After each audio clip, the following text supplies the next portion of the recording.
Today on Something You Should Know, how the color of your car can cost or save you money. Then, how to master any skill by understanding how the brain works against you. There's definitely some hypothetical ceiling to how good you get at things, but I think most people plateau well below their ultimate attainable ability because of this process of the brain to take skills that you repeatedly do and try to make them automatic and low effort. Also, why you might want to start humming right now. And inside the world of tattoos, who gets them, why they get them, and what a tattoo actually is.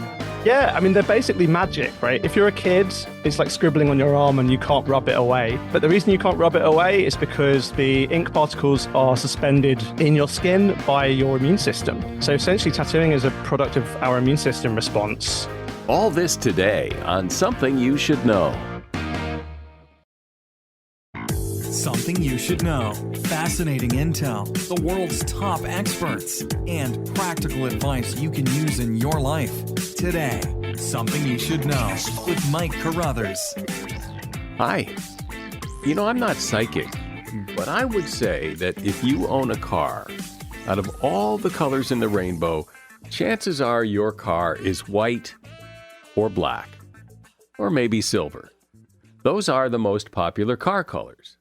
In fact, black and white combined account for about half of all cars. After black, white, and silver come red, blue, and green. Yellow is the least popular car color, with just 0.1% of all cars being yellow. And beige is pretty low on the list of popular colors as well. But what's interesting to me is, and this is according to an article in the Automobile Club magazine Westways, car color can affect the resale value of the car. Remember a few years ago when new cars were hard to find, so the price of used cars dramatically rose because that's what people were buying. The price of used cars spiked on average by almost 50% overall. Yet the least popular car colors spiked even more. Beige, yellow, and green cars increased 103%, 85%, and 75% respectively. Beige, yellow, and green. Whereas black and white used cars rose about 47%. Why? Well, it seems that it's supply and demand. While not very many people want beige or yellow cars, more people wanted them than there were cars available. So the price shot way up. So having an unpopular car color may actually be a good investment when it comes time to sell your car. And that is something you should know. Learning something new can be really tricky. There are different ways to learn. You can learn by studying, or you can learn by doing, or you can learn by watching someone else doing. But the results are hardly guaranteed no matter how you learn. You can spend hours studying for a test and still fail. So how is learning best accomplished? And how is learning something and then mastering it, how do you do that? Here to tell you is Scott Young. Scott is a writer whose work has been featured in the New York Times, Business Insider, and the BBC, and he is host of the Scott Young podcast. His latest book is called Get Better at Anything, 12 Maxims for Mastery. Hey, Scott, welcome. Well, welcome back to Something You Should Know. Oh, it's great to be here. Yeah, thanks for having me back again. So I think if you were to ask people, what does it take to be good at anything, they would say, desire, good teacher, practice, and determination. And other than that, that's about it. So there must be something other than that because you wrote a book about it. So what's other than that? Well, all those things are right. And I don't want to say that, you don't need that. This isn't some secret flip that you don't need those things. But I think sometimes we can spend a lot of time doing something and not get much better at it. And sometimes you can work on something for a short time and make progress rapidly. And so I think there's a real disconnect sometimes between our ideas of how we make improvement and a lot of the research, a lot of the things we've discovered about how learning works and about how skill acquisition works. And so when you just said that, sometimes we spend a lot of time and don't really get better at it, I think that strikes a chord with everybody that there's probably something that you've tried and just maybe you tried art class and I don't get it, Yeah. and that kind of thing. And you wonder, well, why? I mean, I seem like I'm Yeah. doing all the right things, but my brain just doesn't quite. So what's going on there? I think there's three factors that matter for being able to get better at anything. The first is being able to learn from other people. Most of what we know comes from other people. And so if you are not able to learn from other people, if you're having obstacles to figuring out what it is that experts know, that's going to slow your progress. The second factor is practice, and not just any kind of practice. There's a lot of interesting sort of quirks about how our brain works that oftentimes we can spend a lot of time doing something, a lot of time practicing something, and not make that much improvement. And the third factor is feedback, being able to get quick and immediate feedback on what you're doing right, what you're doing wrong, and how you can correct that. What about this idea that I think people believe, and so maybe there's some truth to it, that almost anything is easier to learn when you're a kid? Well, I think that's true for some things. I think the research shows that languages, for instance, if you start learning a language, and by learning, I don't mean like just go to a few classes, like you are immersed in some context where you're speaking it all the time, that people who learn before puberty, sort of, in that younger age, they tend to reach a higher level of eventual proficiency. But the actual research on like how quickly people learn, so not just like where you eventually get to, but how quickly you get to whatever level you get to, it's surprisingly sparse, showing that younger people are better. So even in the language learning case, it seems that adolescents and adults actually do better than small children at reaching those kind of like beginner and intermediate milestones, which makes sense if you think about how like your adult brain is just like, you have so much better self-regulation ability, you have so much better ability to like think about things, you have background knowledge, whereas if you're 3 or 4, you're not even able to pay attention to the class. So I think there's a lot of cases where people sometimes overestimate how quickly kids can learn things.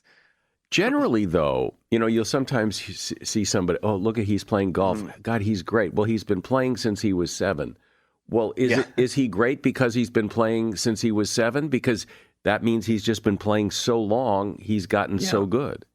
Well, I definitely think that if you've been playing for a very long time, that helps with proficiency. But we also have to be careful too, because the 7-year-old who's been, going through intensive golf training probably had some natural talent already. So there's a bit of a selection effect there. When you hear about these, chess prodigies that started at 3, it was probably because, the father or someone else, the mother, showed them a chessboard and they, had a strong interest and aptitude for it. And then that's when the chess coaching began. So I don't think it's the case that, if you're 30 or 40, you can't learn to golf, you can't learn to play chess, although it obviously helps if you have more natural talent.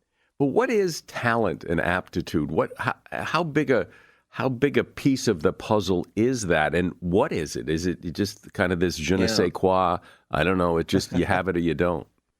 Personally, I definitely think that there are innate abilities that constrain how we learn things. So I'm not one of these people that says, talent doesn't matter at all. But I kind of don't like talent as a concept because it's sort of a residual concept. It's sort of like what is left over after we account for the things that are easy to account for. So talent is like when you can't really account for well, this person started at the same time as this person and they seem to be doing better, so it's talent. It's just kind of a residual explanation. Whereas there's a lot of research showing that, for instance, background knowledge, that the amount of skill and knowledge someone brings to the situation before they even start learning makes a huge difference. There's a recent paper that I found fascinating, which showed that people actually in this study learned at relatively the same rate, but some people came to the classroom environment kind of at the beginning of the class before they taught anything, scoring much higher on the tests. And so that sort of suggests that maybe they already knew it from somewhere. They had already encountered some of this information. And so it looks like they have talent, but what they really have is background knowledge. And what about, the Malcolm Gladwell 10,000 hour concept? What's your take on that? Because that has really, I think people have really bought into that it's really practice, practice, practice, practice. I mean, the truth of the 10,000 hour rule is that, and I think what is true from the research is that becoming world class, like, reaching the pinnacle of a skill in almost any profession does require an enormous amount of time. So that case, it's probably true. But I think two things that I think we're missing there. One is just the idea that, well, not everyone is going to learn at exactly the same rate. Not everyone is going to reach exactly the same level. So this idea that practice is the only thing that matters is a little bit too much. But then the other thing is that it kind of created this impression that just doing something a lot was the key to getting better at it. And the underlying research, Andrew Erickson's research of deliberate practice, was that, well, no, that's not the case. That it's actually a very specific type of practice of working with a coach, with direct feedback, making deliberate, conscious kind of striving efforts to make small improvements in your skills. That was the thing that actually led to growth. Just doing something a lot makes you confident at it. It makes it really automatic for you, but it doesn't necessarily make you the best at it. Right, because you can do the same thing over and over again, and it's really easy for you, and you're really proficient. But there's probably somebody better than that because they've pushed it a little. I mean, I've spent thousands of hours driving a car, but I certainly wouldn't want to get on the racetrack. I mean, I think it's certainly the case you can spend a lot of time doing something, but if you're not striving to improve it, if you're not undertaking steps to deliberately improve small aspects of your performance, it typically plateaus. It typically reaches a level where, you're making very slight improvements, but you're not making these kind of large shifts in how you perform things. And what about the coach? What about the teacher? Because, people say, well, you need to have a good teacher, but what does that mean? Because if you're really good, Yeah. I've always wondered, like, if you're like a gold medal winning champion, Yeah. the coach is not. He probably never won a gold medal. So why do you have him? Well, I think the value of a coach in this particular context where you're talking about like you're kind of a better performer than the coach itself. That's not usually the case. Usually you go to a class and the teacher knows more than you do. But if you're in a situation where you are actually a better performer, the thing the coach can do is they are able to monitor and observe what you're doing, whereas you have to actually do it. So there's this concept in psychology called working memory, which is basically this bottleneck where all your thoughts and experiences have to go through, and you can only keep a very limited amount of information in it. And so I think in an athletic context, that's clearly the case. If you're swinging a golf club, you don't know exactly what the kinematics were of your golf stroke. You need someone who has the like high speed camera who can diagnose your movements and be like, okay, you need to be following through a little bit more, or you need to be going a little bit slower, thinking about this. And so a coach, that's why they're so prevalent in these elite professions, is because they can step outside and see what you're doing to provide feedback that would be impossible for you to get on your own. I find your explanation, your definition of talent really intriguing. And basically you're saying, if I understand you right, that we don't know what it is. That once you account for everything else, the coach and the hours of practice and everything, and yet this guy is still so much better than everybody else, it's just talent. We don't know what it is, so we're going to call it talent. But there must be some sense, some explanation of what natural ability is. I think there's probably some amount of ability that is in this kind of like basic intelligence. There's a lot of research showing that, there's this G factor of intelligence. Some people's brains maybe just have a little bit more working memory capacity that makes them better at handling some things. Maybe they have, certain circuitry in their brain that makes it better for them to learn social skills or better for them to learn physical skills. But I mean, it really is a mystery. I don't think that we've figured out, oh, okay, this is why this person's better at this, because, it's this exact thing going on in their head. We're discussing today how to learn something new and how to get really good at it. My guest is Scott Young. He is author of a book called Get Better at Anything, 12 Maxims for Mastery. So, Scott, no matter how good you are at something, at some point, you can't get any better, right? I mean, it levels off. You're going to get as good as you're going to get, and that's it. Well, I think that's true. I think that there's definitely some like hypothetical ceiling to how good you get at things. But I think this problem that I was talking about with the 10,000 hour rule, which is that most people plateau well below their ultimate attainable ability because of this process of the brain to take skills that you repeatedly do and try to make them automatic and low effort. So, taking the driving the car example, what my brain is doing as I'm repeatedly driving is not like just steadily getting better at driving at the maximum rate, but trying to automate the little things that I'm already doing so that they require less and less effort. And again, that's adaptive, but it's, if I was trying to be the best driver in the world, that's maybe actually something I have to work against, because, the way that I started driving, the little sort of processes that I'm using for driving are maybe not optimal. So an example I think maybe makes more sense is typing on a keyboard. So some people learn the touch typing method where you have your hands on the home row and you type that way, and it is faster. Other people, they do the hunt and peck. Now, if you hunt and peck and you keep hunting and pecking, you are going to get faster and it's going to become more automatic to hunt and peck, but you're never going to type as fast as someone who learns to touch type properly. So in this way, the kind of continuing to hunt and peck doesn't actually make you this really great typist. It just makes it so that, you searching for the keys and typing one at a time becomes easier for you. That's a great example. That really says it all right there. Because I'm a hunter pecker kind of guy, and I see people type the right way, and I think, boy, that is so cool. I wish I could do that. But and I probably could if I took the time to learn it. And yet here I am, and I've never taken the time to learn. Well, I mean, that's why piano teachers often say that they'd rather have someone who has no experience than that has the wrong experience, because you have to spend time kind of unlearning those bad habits. But it does seem that, there's always those people. We always see those people who are just so much better than everybody else. And you really do wonder, like, the LeBron James or the gold medal winners. I mean, other guys maybe practice as much or close to as much as they do but they never get there. What is that? Yeah. Well, I mean, no doubt that talent or this kind of residual concept of like that isn't explainable in terms of practice or motivation or whatever explains some of the difference in performance. Like, there's no doubt about that. And I think when you look at a really elite level, so we're talking about the LeBron James, the Tiger Woodses, the Usain Bolts of the world, it's going to be a huge factor, because at that level, pretty much everyone is practicing as hard as they can. I mean, I'm sure there's a few lazy basketball players and a few lazy golfers, but if you're in the PGA, you're really trying hard to be the best golfer in the world. You're not just like guys going out on the weekend being like, yeah, I'll put in 9 holes, whatever. And I think this idea of talent, I think it does become more important at that real extreme level, just because pretty much everyone at that level has a great coach. They have top of the line advice and feedback. They're practicing nonstop. They're professional.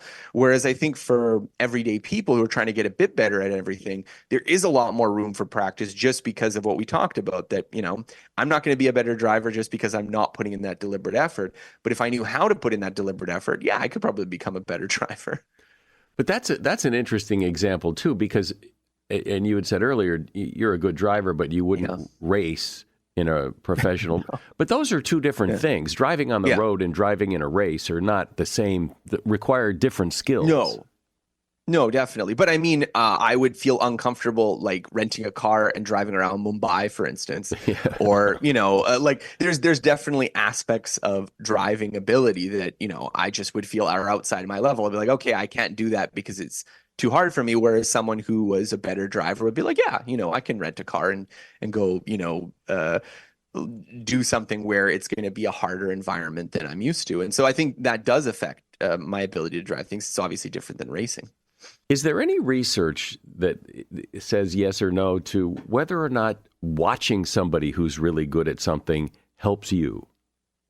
Well, I think watching someone when you're learning a skill is incredibly important, especially at the beginning, because a lot of what we're trying to do when we're learning a new skill is that there is an enormous combination of possible ways that you could approach it, and most of those don't work.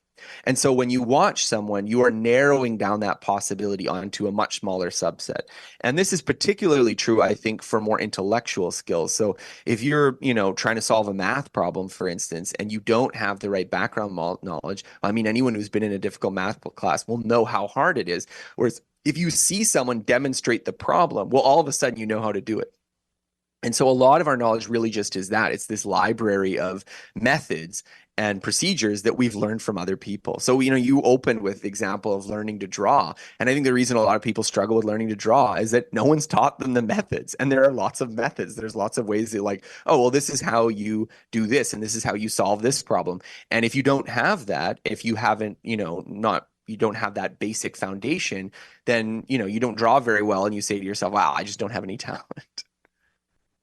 Right. Well, like when I was in kindergarten or first grade, the teacher said, okay, everybody draw whatever. And mine looked like hell. And I thought, well, geez, I'm not very good at this. And therefore kind of turned my back on it.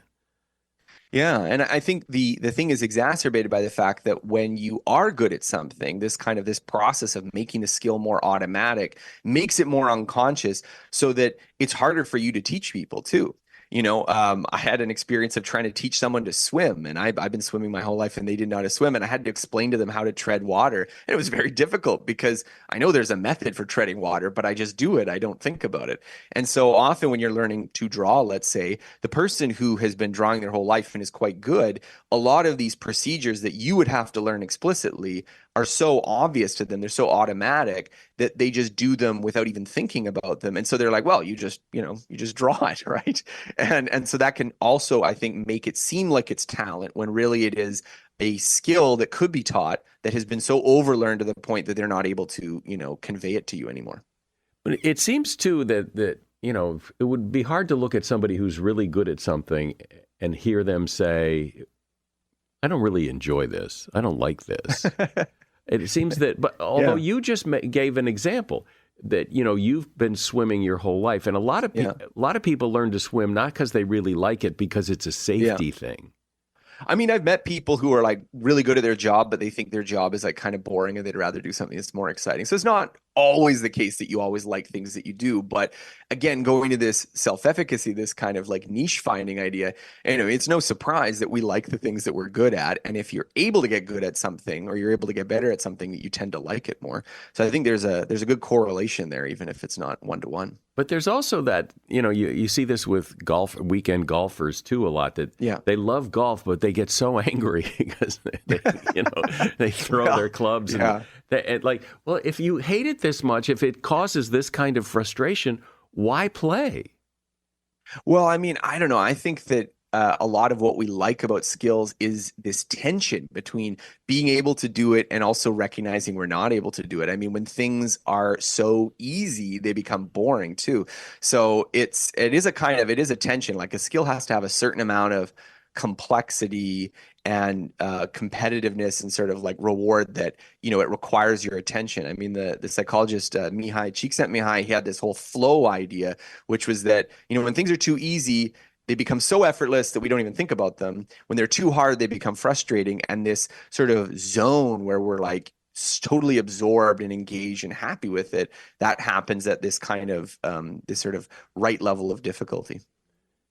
Everybody who's good at something, I think, has had, I've certainly had this experience, that there are some days when I'm really good, like it just is magic, and I want to put that in a bottle somehow.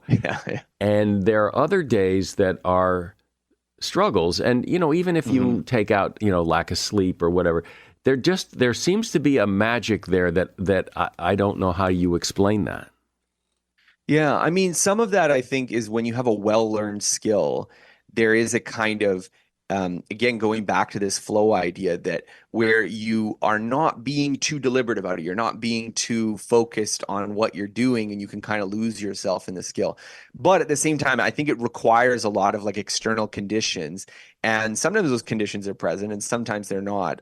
My friend Cal Newport has this quote, I think it's from Chuck Closen originally, called "Inspiration is for amateurs," in the context of writing, which is that all writers desire this kind of like free-flowing writing. It just comes naturally and it's beautiful prose. And he was like, well, that's an amateur mindset. The professional mindset is that, well, actually struggling through figuring out what you're going to write and having these kind of grinding, halting attempts, that's what real writing is. That's what it is to be a really good writer. And so I don't want to say that that's what I desire out of my writing sessions all the time, but I think it is sometimes comforting because, when you have those beautiful days on the golf course or writing an essay or doing whatever you're doing, where where it just comes so easily and you feel like you're doing really well.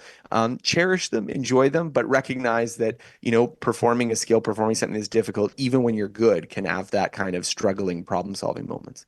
Well, it's funny you say that, because I remember, and I found this very comforting, because all through school, I always struggled with math, and I always envied those kids who were so good at math. And someone told me, well, those kids struggle with it too. Just because you're good at it doesn't mean it's easy. They just enjoy the struggle more. And that just came as such a great relief to me.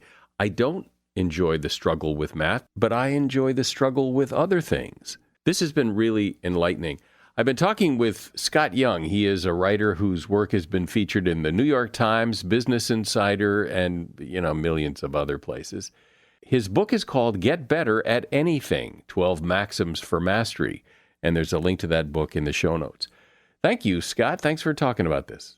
Okay, perfect. Thank you. Take care.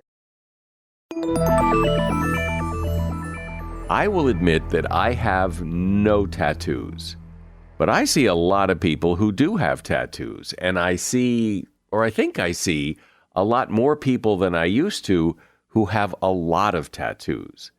So what's the appeal of the tattoo? What in fact is a tattoo? Do most people who get them love them, or do they one day regret it? How did tattoos get identified with certain groups like bikers and prisoners, and even the military? Well, here to take us on a tour into the world of tattoos is Matt Lauder. He is one of the world's leading experts on tattoos. He is a senior lecturer in art history and theory at the University of Essex, and his research primarily concerns the history of Western tattooing. He is the author of a book called Painted People, 5,000 Years of Tattooed History, from Sailors and Socialites to Mummies and Kings. Hi, Matt. Welcome to Something You Should Know. Hi, thanks for having me. How are you? I'm great. So what I said, my observation that I see more people with tattoos and more people with lots of tattoos, is that reality or is that my perception? Probably a mix of both, right? Definitely more people are tattooed now than ever, but I think you'd probably be surprised how much tattooing was going on under people's clothing in the past. So, there's this constant cliche that tattooing is, this hot brand new thing, not just for sailors anymore. Everyone's doing it. But yeah, tattooers have been reporting that they've had much more diverse client bases for about 140, 150 years now. Yeah, maybe that's it. Because it does seem like people maybe in the past would have a tattoo and literally keep it a secret, hide it under their clothes and nobody knew. Whereas now it just seems to be more out there. Hey, look at my tattoo. But what is a tattoo? Let's start there. Explain what a tattoo is. Yeah, I mean, they're basically magic, right? If you're a kid, it's like scribbling on your arm and you can't rub it away. But the reason you can't rub it away is because the ink particles are suspended in your skin by your immune system. So essentially, tattooing is a product of our immune system response. You stick a foreign body into your skin layer. Your body sends lots of what are called macrophage to try and remove that particle into your immune system. And if they're too big to remove, which tattoo ink pigment usually is, it encapsulates that particle for you, and it can't, be taken away. So it gets protected from your immune system and just sits there in the skin for, decades. As one tattooer said, for life plus 6 months. It'll be there as long as you are, and then a few months after, as you rot away in the ground. Nice. How lovely. And do we know how when the first tattoo happened, roughly?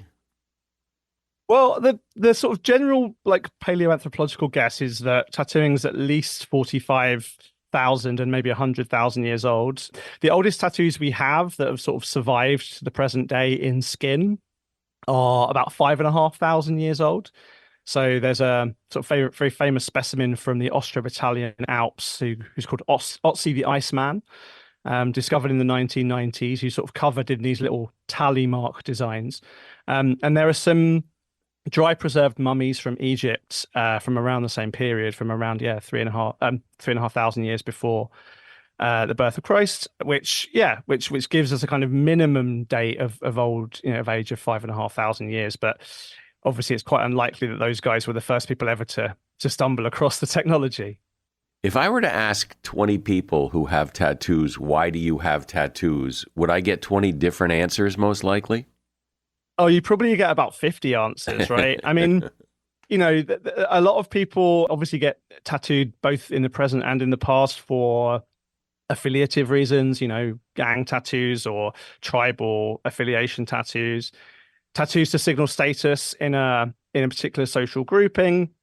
I think most of the time, though, especially in kind of contemporary Western culture, a lot of that is retrofitted, right? So people just think they have to have a reason to get tattooed, and they come up with it after the fact in a way. Like the sort of famous example, if you've ever seen those Miami Ink shows or whatever, it's always like, my dog died and my granddad died and my mum broke her toe, so I want like 3 skulls on fire kind of thing to justify why they want to get a tattoo. But I think ultimately, certainly in the kind of contemporary West, like the vast majority of tattooing is going to be aesthetic or decorative first and kind of meaningful after the fact, right?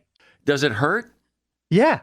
It only hurts for a bit. Like marathon running hurts. Lots of things people do hurt, Tattoos have an image, and it's changed, but I mean, Right. there is that image of, the sailor and the gang member and the, I got drunk one night and got a tattoo. Where does that come from? Really, like the kind of cliche of the tattooed sailor's been around since the early 1800s. I mean, that's sort of roughly coincident when the Royal Navy and the American Navy start recording the bodies of tattooed sailors in the first place. And lots of tattooing was happening at sea. Sailors have got gunpowder and needles to make tattoos from. So, it's a sort of handy way to pass the time aboard ships. But even back then, there's plenty of people who weren't sailors and criminals getting tattooed. So famously, in the 16th and 17th century, lots of pilgrims were getting tattooed. And we have a professional tattoo industry from the middle half of the 19th century onwards, and it's largely, especially in Europe, like rich people getting tattooed. So the birth of the tattoo industry is partly inspired by George V, King George V of England, getting tattooed in Japan in 1881. And tattooers have been sort of, claiming a broader demographic for their practice for, as I said, for 140 years, although, that stereotype of the tattooed sailor's been quite persistent, I had a tattooer tell me once, she's like, stop telling people that like kings and aristocrats got tattooed because like that's bad for business. Like, And the technology, I imagine, over 5,000 years, it must have improved somewhat. But how did it used to be done? yeah, a little bit, although surprisingly, really not probably as much as you think, at least not in the kind of non-mechanical version of tattooing. So that guy Otzi, who I mentioned, 5,500 years old, he was tattooed with some friends of mine. Just did some research and have kind of argued that he was tattooed pretty much the same way that you would do if you got tattooed by a hand tattooer today, just a sharp needle, ink made from essentially soot from a fire, and like modern mass-produced black inks. And yeah, like the basic technology, stick a hole in the skin, put some ink in it somehow, is pretty stable over a very long time. I mean, the electric tattoo machine was invented in the 1890s, adapted from various other bits of early electronic or electric equipment. So doorbells were quite famously adapted, dental drills, various other bits of kind of early Victorian technology. And the modern tattoo machines that we have, although, they're again a bit more kind of mass produced and a bit more reliable now, but the basic technology in a modern coil tattoo machine is the same as in a Victorian doorbell. So, 130, 135 years old, not a huge amount has changed. Inks have got a bit better. Practice has got a bit cleaner. Needles are now mass produced rather than kind of handmade. But one of the beautiful things I think about this kind of historical depth of tattooing is just how comprehensible it is. Like if any of your listeners have been tattooed, and especially if they've been hand poked, the sensations, the relationship they had with the person doing it and stuff would have been very, very similar to that experience that Otzi would have had 5,500 years ago. One of the things I find really interesting is that having a tattoo now seems so mainstream, but getting a tattoo is not so mainstream, meaning the tattoo parlors are not in the mall next to the Wetzel's Pretzels or Nordstrom. You have to go somewhere else, to the other part of town, to get a tattoo. Why is that? I mean, historically, they sort of have been slightly in malls. Like the first professional tattoo shops were in London, at least, were in like the nice part of town. They were in one of them was on a street called Jermyn Street, which today still has tailors and art galleries, and it's very kind of a nice part of town. Even as recently as the kind of 1990s and 2000s, there have been attempts to put tattoo shops into department stores. But I think, even those aristocrats, even those posh people, even those middle class people who wanted to get tattooed still kind of appreciated, I think, the as you said, the kind of image of tattooing as being something slightly rebellious, something slightly strange. And many, many people over the century have tried to commercialize tattooing, have tried to make it this huge, mass market business, sort of the McDonald's kind of business model. But it's never quite taken off, precisely because you can't quite franchise a tattoo in the same way you can a burger or a t-shirt, right? So when I go into a tattoo, well, I don't, but if I did go into a tattoo shop and they say, well, what can I do for you? And I say, well, I want that battleship on my back. Does the guy just look at it and then just kind of do it like an artist would paint a bowl of fruit? Or is there more to the process other than I'm just looking at that and artistically doing it on you? Yeah, so there are artists that do that kind of thing. It's called freehand, but you've got to be very confident in your tattooer to let them just kind of go wild with the machine. A lot of in the mid-century and right up to the sort of 1980s and stuff, tattooers would just, especially if it was stuff that they did a million times a day, like roses or swallows, they just bash those out with muscle memory. They wouldn't need to draw them on. But tattooers have been using like what we call flash for over 100 years. Those are those designs you see on the wall, and there are various technological ways, and now it's pretty straightforward to transfer those onto the skin and tattoo over them. Do you have any idea, I don't know if you know this, what percentage of the population has at least one tattoo? Yeah, it's difficult to know exact numbers, but it's probably about 35-40% now, I think. Wow. Certainly under 35s, it's roughly about 35-40%.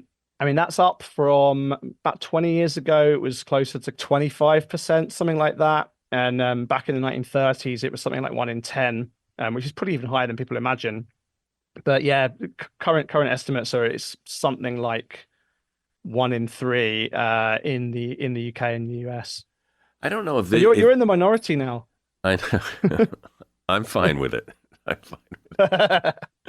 One of the reasons I think people are reluctant to have a tattoo is it's just so permanent. I mean, you hear stories of people later regretting it, or that well, you have a tattoo for the rest of your life, and do you really want that? One of the sayings, is a tattoo is a permanent reminder of a temporary feeling, right?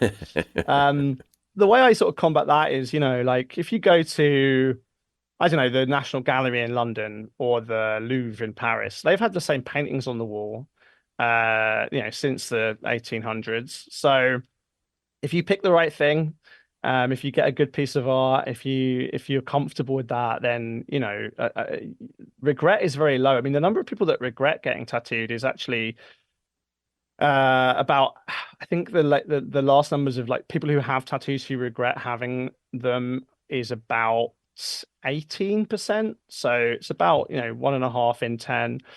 But most of those people don't regret being tattooed. It's just what they're tattooed with.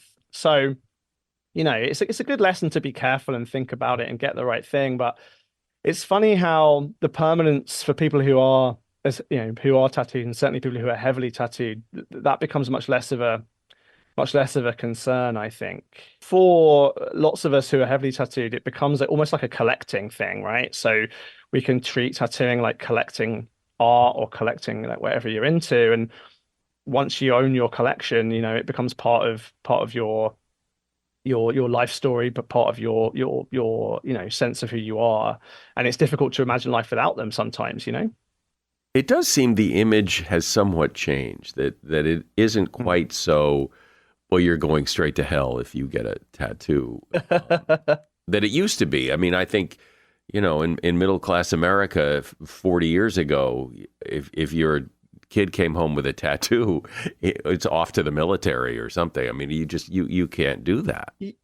That really kicks in. That idea, that real sort of stigma against tattooing really doesn't kick in the US and Britain until the 1950s properly. But even as early, which is a result partly of changing tastes. Lots of people were tattooed during World War II, and then their kids was just like, oh my God, I don't want to look like my mom or my dad because they've got tattoos. And also tattooing gets a bit of a bad reputation in the 50s when stories come out about the forced tattooing of Jewish people in concentration camps, for example. So tattooing and sort of stigmatization really is a particular product of the 1950s. I mean, before that, it was something that was looked upon a bit eccentric, but as I said, there were plenty of aristocrats and clubmen and members of wealthy families who were tattooed, and although it was looked upon strangely, it wasn't particularly stigmatizing. Well, I would imagine that you've got to be pretty careful what you get tattooed on, particularly words, but even images that they're not dated. I mean, if you got a tattoo in the 60s and it said, "Hey, groovy baby," or "Far out, man," well, you'd be stuck with that today. And if you get stuff that's kind of not particularly trendy, like people getting internet memes or the kind of real trend at the moment, these things do look very dated very quickly. But if you get a good example, even of things that are trendy in the moment, they're going to last, they're going to survive, they're going to be good. It's a good lesson to remember that tattoos do last your whole life. But embedded in those questions, I think there's always this interesting paradox, right? Because on the one hand, it's like, aren't you worried about being in fashion? And then it's like, aren't you worried about being not in fashion? Because so I always think that question's kind of, you can't win, right? What do you think the future of tattooing is? Where does it look like it's going? Or does it just kind of mosey along and things change here and there, but it is what it is? People have been predicting a kind of decline in tattooing, and we have seen that in the past. Things like all things come and go in waves. But I think one of the real interesting things that's happening at the moment is that tattoos are more easily removed now than they have been before. Like laser technology in particular has made removing tattoos easier. So I think a lot of people, particularly younger people, have been treating tattoos as more temporary than perhaps they should have done. And I see a lot of people online in their 20s and early 30s like posting that they're getting laser tattoo treatment and it's not working, or it's taking a long time, or it's really painful or really expensive. And so I think maybe as those stories sort of get out there, people will become a bit more cautious about getting visible tattoos again, because that sense of impermanence has led to a rise of facial and hand tattooing, which is a little bit worrying. As you said, it kind of moseys along. Tattooing's been called a kind of passing fad for over 150 years, and it's been part of human culture for 5 at least 1,000 years old, and it's not gone anywhere yet. So there'll always be tattooed people around, and there'll always be non-tattooed people around, and the numbers of those two halves will kind of wax and wane a bit. But yeah, it's here to stay. I would imagine that when you get a tattoo, and it looks great when you walk out of the tattoo shop, that after 60 years, it probably doesn't look as great as it did on day one. So what happens, or if it gets blurry or faded, can you go in and get a touch-up or what? Yeah, you can't really get the blur out, but you can kind of get touch up, and you can kind of go over it again, and you can put one color over the top of another, and you can kind of tidy things up quite a lot. Well, yeah. Well, as I said, I find it so interesting that it has become so mainstream. I mean, so many people have tattoos, but it has not kicked its image of being very rebellious and, the other side of the tracks kind of thing, which is kind of unique. Yeah, man. I always say, and part of my work and part of what I try and do is like show you what's going on beneath clothing and behind shop doors. Because you're right, it is a very sort of secretive and closed world, even today, but certainly historically. But there's been a lot more going on behind a lot more closed doors and underneath a lot of sleeves than I think people realize, And it's a real pleasure to be able to talk to people like yourself and get that information out there because you never know what might be lurking underneath someone's shirt sleeves. Well, that's why I love this job is that, I get to learn about things that I probably would never otherwise learn about and learn about it from people who are real experts in it like yourself. So I appreciate you sharing that.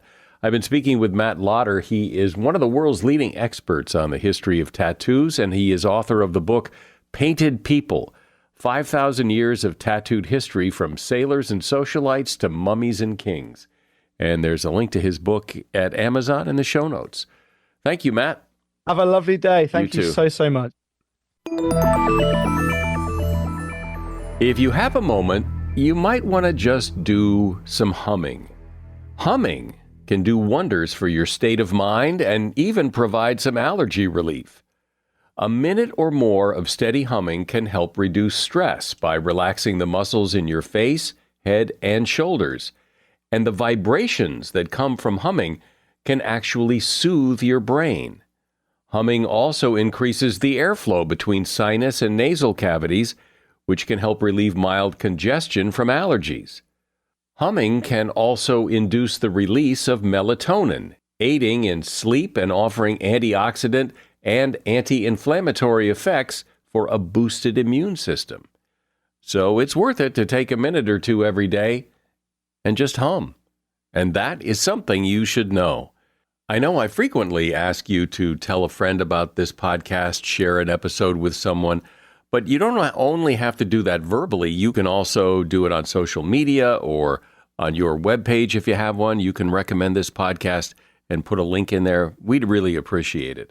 I'm Mike Carruthers. Thanks for listening today to Something You Should Know.